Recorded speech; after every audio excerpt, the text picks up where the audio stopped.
Nimena official muri gahunda y'amakuru agezweho tujye guhera kuri ino nkuru igira iti batatu bafatanywe udupfunyika tw'urumogi 6,200 mu bikorwa byo kurwanya ibiyobyabwenge. Polisi y'u Rwanda yafatiye mu karere ka Nyabihu abagabo 2 n'umugore umwe bakurikiranyweho kwinjiza mu gihugu udupfunyika 6,200 tw'urumogi ruturutse muri Repubulika Iharanira Demokarasi ya Kongo. Bafatiwe mu mudugudu wa Rubare, akagari ka Kareba mu murenge wa Jenda ahagana ku isaha 12 z'umugoroba kuri uyu wa mbere tariki ya 23 Ukuboza 2024. Bavuga ko ibi biyobyabwenge bafatanywe bari babishyiriye abakiriya bo mu turere twa Rubavu ndetse na Nyabihu.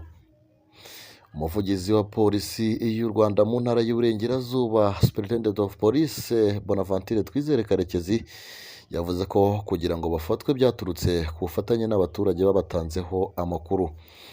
Yagize ati biturutse ku makuru yizewe twahawe n'abaturage ko ririya tsinda ryari rigizwe n'abantu 4 bamaze kwinjiza mu gihugu ibiyobyabwenge bashaka gukwirakwiza mu bakiriya babo. Hateguwe ibikorwa byo kubafata. Abapolisi bo mu ishami rishinzwe kurwanya magendu n'ibindi byaha bitandukanye baza gufatira batatu mu mudugudu wa Rubare. Umwe muri bo abasha gutoroka, aracyashakishwa kugira ngo nawe afatwe. Bashyikirijwe urwego rw'igihugu rw'ubugenzacyaha RIB kuri sitasiyo ya Jenda kugira ngo bakorerwe dosiye izashyikirizwa ubushinjacyaha mu gihe hagishakishwa uwatorotse n'abandi bakekwaho gufatanya nabo muri ibi bikorwa. SP Karekezi yaburiye abakomeje gushakira amaramuko mu bikorwa binyuranyije n'amategeko ko ibihano bibategereje. Yagize ati abantu bakibwira ko ibyaha ariyo nzira ishobora kubabera inkomoko y'umutungo n'amaramuko, cyane cyane muri iyi minsi mikuru isoza umwaka tugiye kwinjiramo. Ati by'umwihariko ubucuruzi bw'ibiyobyabwenge, icyo twababwira ni uko bishyira akadomo kuri icyo cyizere kuko ntaho bazamenera. Ati ahubwo batekereze kabiri babihuze n'ingaruka bizabagiraho nabyo. SP Karekezi yashimiye abaturage bafatanya n'inzego z'umutekano mu kurwanya ibyaha batanga amakuru, asaba buri wese kuba ijisho rya mugenzi we no gutangira amakuru ku gihe ku cyahungabanya umutekano.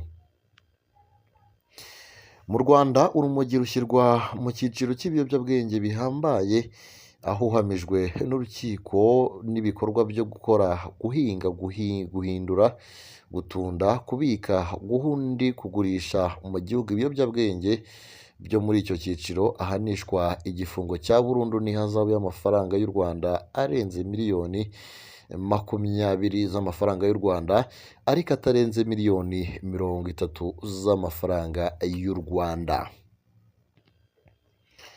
Nimena official turacyari mu makuru agezweho cyane. Tujye gukomereza kuri ino nkuru, nayo ni inkuru isohotse mu masaha atambutse. Muhanga gitifu ushinjwa kugurisha ishyamba rya leta yakatiwe iminsi 30. Nsanzimana Vedaste wayoboraga umurenge wa Nyabinoni, urukiko rwategetse ko afungwa iminsi 30 y'agateganyo. Urukiko rw'ibanze rwa Kiyumba ruherereye mu murenge wa Kiyumba, akarere ka Muhanga, rwategetse ko uwari umunyamabanga nshingwabikorwa w'umurenge wa Nyabinoni afungwa iminsi 30.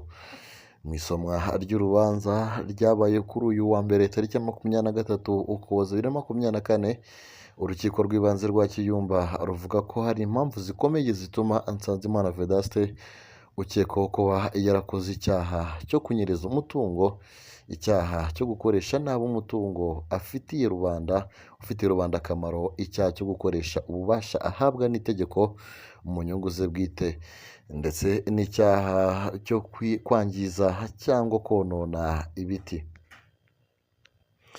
Rutegetse ko Nsanzimana afungwa iminsi 30 y'agateganyo, afungirwa mu igororero ryemewe n'amategeko.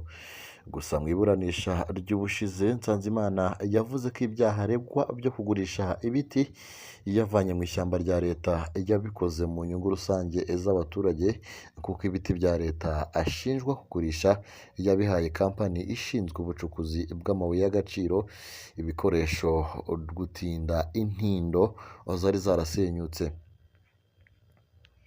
Ubushinjacyaha bavuga ko ibyo Nsanzimana Vedaste yireguza nta shingiro bifite kubera ko gusarura amashyamba ya leta hari amategeko abigenga kandi ko yabikoze nta burenganzira bifitiye kuko nta rwego rwigeze rubimuhera uruhushya.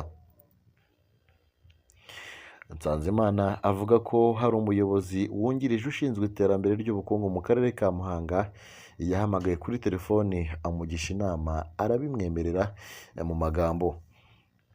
Avuga ko ibiti yahaye kampani ikora ubucukuzi bw'amabuye y'agaciro yabahaye ibyo biti ashaka kwesa umuhigo w'ubudehe uhamije gutinda amateme n'intindo byangiritse mu masegiteri nka Rutongo ugana mu mudugudu wa Karambo mu murenge wa Kabacuzi. Ati nasanze nta mafaranga umurenge wabona wo gutinda amateme n'izo ntindo nifashisha umufatanyabikorwa. Nsanzimana yemera ko hari ibiti yahaye padiri akavuga ko ibyo yakoze byose byari mu nyungu z'abaturage. Ati ikosa nararikoze ariko narikoze mu nyungu z'abaturage, nari nshinzwe kureberera ku kibazo bafite kigakemuka. Umuseke wamenye amakuru ko mbere y'uko Gitifu Nsanzimana Vedaste afungwa yabanje guhamagarwa n'inzego zitandukanye z'ubuyobozi bw'akarere ka Muhanga abazwa ibyo ashinjwa